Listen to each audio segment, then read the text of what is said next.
বসে অনেক ধরনের অনেকগুলো গান শুনেছি, তো ভালো লাগলো। সকলেই খুব চমৎকার গান করেন ওনারা সকলে আমার গুরুজন এবং অনেক সিনিয়র। তাদের সামনে আসলে আমি কিছুই না, ছোট মানুষ, কেবল গান শিখতেছি।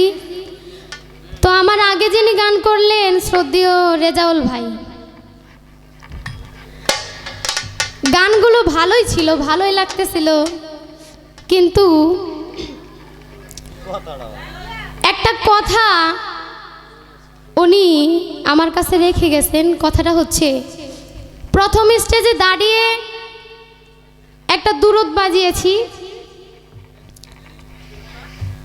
এটা বাজানোর সময় প্রথমে তো সব যন্ত্র সহকারে বাজাইলাম, কিন্তু যখন কিয়ামটা বাজাই তখন শুধুমাত্র বেহালায় দিয়াই এটা বাজাইলাম, বাকি যন্ত্র সব অফ ছিল।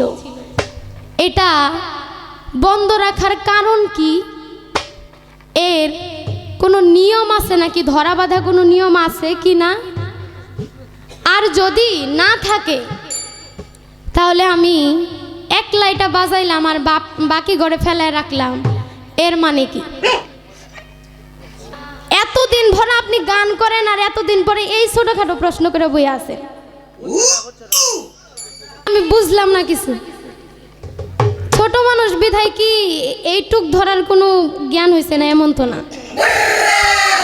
বাউল গান করতে গেলে মানে অন্তত কিছু হইলেও মাথার মধ্যে থাকা লাগে, নইলে বাউল গান, পালা গান, বিচার গান করা সম্ভব না। আচ্ছা, হয়তোবা উনি যে জানবো এমন না, কিন্তু চালাক ব্যক্তি। মানে একটা মানে তেলের মধ্যে যদি পানি ছিটা দেওয়া হয় তাহলে ছেদ করে ওঠে না, ওইরকম আর কি। চাইতাছে কিছু একটা দিত যাতে কথাগুলা ফুটে, কিন্তু কথা ফুটানোর জন্য আপনি এমন ছোটখাটো কথা কনকে? জ্ঞানী মানুষ জ্ঞানের মতো বড় বড় প্রশ্ন করবেন, তাইলে হয়তো বা আমি যদিও না পারি তারপরেও তো শিখতে পারবো। উনি বড় ভাই হইয়া মানে কিছু শিখাইতেও যায় না, আর খালি ঠকায় ঠকায় থুয়ে যাইতে চায়। কিন্তু উনি কথাগুলো বলছে, ভালো লাগছে, আপনার কথার উত্তরও দিব। আসলে এই বেহালার মধ্যে যে দূরত্বটা আমি বাজাইলাম, একটা বাউল গানের মঞ্চের মধ্যেই হোক বা এমনিতে আমরা মুসলিম, আমরা যদি মিলাদ মাহফিল আয়োজন করি, ওটার মধ্যে মিলাদ পড়ি, আমরা কিয়াম পড়ি, রাসূল সাল্লাল্লাহু আলাইহি সাল্লামের নামের উপরে ওনাকে স্মরণ করে আমরা শ্রদ্ধা জানাই কিন্তু দাঁড়িয়ে। আপনারা লক্ষ্য করলে দেখবেন মিমির অনেক শিল্পীরাই এই দুরুদ বাজানোর সময় শেষের দিক দিয়ে একটা তাড়াহুড়ার মধ্যে কয়, ইয়া নবী সালাম আলাইকা, ইয়া হাবিব সালাম আলাইকা। আরে বাবা, এত তাড়াহুড়ার কি আছে? আমাদের দিনের নবী, তিনি শুধু যে আমার নবী তা কিন্তু না, যেই নবীর উম্মত আমরা, যিনি গাছের নবী, মাছের নবী, এই গ্রহ তারা নক্ষত্রের নবী, 313 জন নবীরও নবী, এবং কি যিনি এই আল্লাহর যত অলি আউলিয়া আছে, আজকে যার নামের উপরে এই আয়োজন, সেই মাইজ ভান্ডারী, ওই অলিরও নবী, যিনি স্বয়ং আল্লাহরও নবী, সেই নবীর স্মরণ করতে যাইয়া আপনারা তো তাড়াহুড়া, তাহলে বাকি সারা রাত আপনি কি করবেন?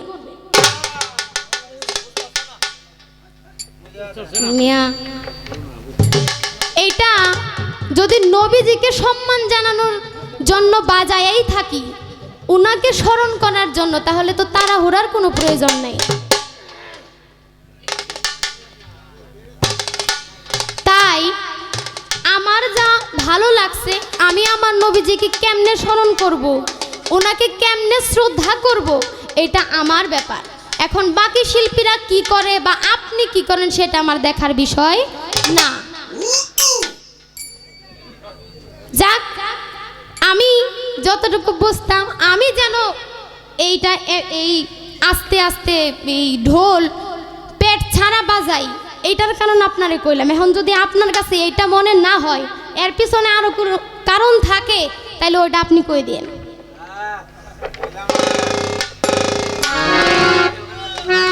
যাক, আমি আমার ভাবমতো আসলে সেই গান করে যে বসছিলাম এতক্ষণে মানে ঘুম ঘুম ঘুম ভাবও আসছে, একটু ঝিমাইছিও, আবার গানও শুনছি খুব চমৎকার। আর যেহেতু অনেকক্ষণ পরে দাঁড়িয়েছি, আমার কাছে অনেকগুলো গানের রিকোয়েস্ট আসছে। রিকোয়েস্ট বলবো না, ছোট মানুষ, আদেশ আসছে। তো এতগুলো গান একেবারে করা তো সম্ভব না। তার মধ্যে থেকে আমি যেহেতু সিরিয়াল মোতাবেক 2টা করে গান, আমি 2টা গান এখন রাখি। তারপরে আমারও তো কিছু জানার থাকতেই পারে, ছোট মানুষ কিছুই বুঝি না। সুযোগ যেহেতু পাইছি, না শিক্ষা আজকে ছাড়তেছি না। পর মানুষে দুঃখ দিলে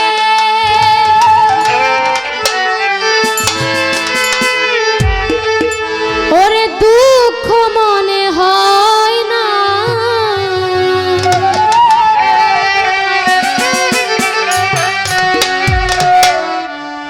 আপন মানুষ কষ্ট দিলে মেনে নেওয়া যায় না।